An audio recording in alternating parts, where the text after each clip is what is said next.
যেসব আপদের নখে nail polish লাগানোর অভ্যাস আছে, আজকের ভিডিও তাদের জন্য।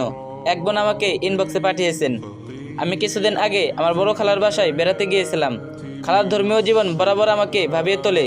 তিনি খুব পরহেজগার, নামাজ রোজা ঠিকমতো করেন, মুখে সবসময় কোরআনের আয়াত অথবা কোনো হাদিস ভাসে। এক বিকেলে আমি যখন আয়নার সামনে দাঁড়িয়ে হাতে পায়ে নেল পালিশ দিচ্ছিলাম, খালা হঠাৎ এসে পাশে দাঁড়িয়ে বললেন, মিতালি মা, নেল পালিশ দিস না, এটা ওজোর বাধা। আমি একটু হেসেই বলেছিলাম, খালা এখন তো সবাই দেয়, রিমুভার দিলে উঠে যায়, তো এত ভয় দেখায়ও না। খালাও চুপ করে গিয়েছিলেন, হয়তো কেবল আল্লাহর কাছে দোয়া করেছিলেন এই মেয়ে যেন একদিন নিজে বুঝে। তারপর কয়েকদিন পরে ঘটলো এক এমন ঘটনা, যেটা চোখের সামনে দেখার পর আজও আমি রাতে ঘুমাতে গেলে সেই দৃশ্য মনে পড়ে, গা শিউরে ওঠে। খালার পাশের বাড়ির এক চেনা মহিলা, ভদ্র পর্দাশীল, সাদালাপি, হঠাৎ রাত একটায় মারা গেলেন। স্বাভাবিক মৃত্যু। সবাই ভাবছিল সকালে জানাজা হবে, জোহরের দিকে মাটি দেওয়া হবে। মরদেহটা রাখা হলো বরফের উপর। পুরো ঘরে কান্নার শব্দ, শোকের বার যেন ঘরে ভেঙে পড়বে এমন। সকালবেলা যখন তাকে গোসল করাতে ইমাম সাহেবের স্ত্রী ঘরে গেলেন, হঠাৎ দেখলেন মৃত মহিলার হাত পায়ে চকচকে গাঢ় রঙের নীল পালিশ। তিনি কোনো কথা না বলে বাইরে এসে স্বামীকে ডাকলেন, খুব আস্তে কানে বললেন, আপনারা গোসল দিচ্ছেন, কিন্তু ওনার সাথে নীল পালিশ। ইমাম সাহেব থমকে গেলেন, দ্রুত এসে লাশ দেখলেন। তারপর মহিলাদের ছেলেদের ডেকে বললেন, আপনাদের আম্মাকে এখন দাফন করা যাবে না।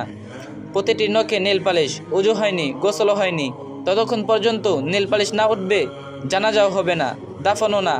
এটা শরীয়তের নিয়ম। সবার মুখ শুকিয়ে গেল, হাত পা কাঁপছে সবার, কান্না থেমে গিয়ে শুরু হলো উত্তকণ্ঠ। রিমুভার আনা হলো, কাজ হলো না। কেরাসিন, বেলেট তোলা, কোনো কিছুতেই নীল পালিশ উঠছে না। ততক্ষণে লাশ ফুলে গেছে, সারা শরীর থেকে অদ্ভুত গন্ধ, পোকামাকড় চারদিকে দিয়ে ভরে গেছে। নতুন বরফ এনে আবার রাখা হলো, তবুও নেল পালিশ কিছুতেই উঠছে না। রাত হয়ে গেল, এসা রক্ত পেরিয়ে গেছে। একজন মা স্ত্রী মুসলিম নারী মাটির অপেক্ষায় কষ্ট পাচ্ছেন। সবাই ইমাম সাহেবকে অনুরোধ করলো, হুজুর, এমনি কি দাফন করা যায় না, আর রাখা যাচ্ছে না। ইমাম সাহেব ধীরে বলে উঠলেন, এই অবস্থায় দাফন করলে ওনার আযাব অনেক বেশি হবে। শরীরের যেই অংশে ওজু না হয় সেই অংশ আগুনে পুড়ে যাবে। এটা কোনো কাহিনী না, হাদিসে আছে। শেষমেশ সবাই মিলে সিদ্ধান্ত নিল, তার প্রতিটা নখ কেটে ফেলা হবে। একটা একটা করে কাটা হলো। একটা লাশের আঘাত সহ্য করার ক্ষমতা নেই, কিন্তু আমাদের ভুল তাকে এভাবে সহ্য করতে হলো।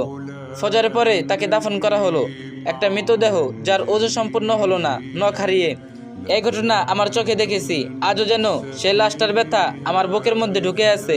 নীল পালিশ কি এতটাই দরকার ছিল? একটা গা শিউরে ওঠা মৃত্যু, আর একটা লাশ যার জানাজা আটকে গেল শুধু আমাদের একটুখানি অবহেলায়। আজও আমি আর কখনো নেল পালিশ দেই না। আপনাদের বলি, অনেক সুন্দর মেহেদি দিয়ে হাত সাজান, উজু হয়, পাপ হয় না। আসুন আজকেই প্রতিজ্ঞা করি, হে আল্লাহ, আমি আর নেল পালিশ ব্যবহার করব না। তওবা করি, তুমি ক্ষমা করো। মৃত্যু তো বলে আসে না, কারো বয়সের আগেই যে কোনো অ্যাক্সিডেন্টে মৃত্যু হতে পারে। তবে প্রস্তুতি তো আমাদের থাকা উচিত। আল্লাহ তাআলা আমাদের ইমানের সঙ্গে মৃত্যু দিন, আমাদের নখ, চোখ, মুখ সবকিছু পাক হোক। সেই শেষ যাত্রায় আল্লাহ তাআলা আমাদের ইমানের সঙ্গে মৃত্যু দিন, আমিন। আর এই ভিডিওটি আরেকটি বোনের কাছে শেয়ার করে দেন, যাতে আরেকজনও জানে। আর যে যত পারেন বেশি বেশি কপি লিঙ্ক করে দিন।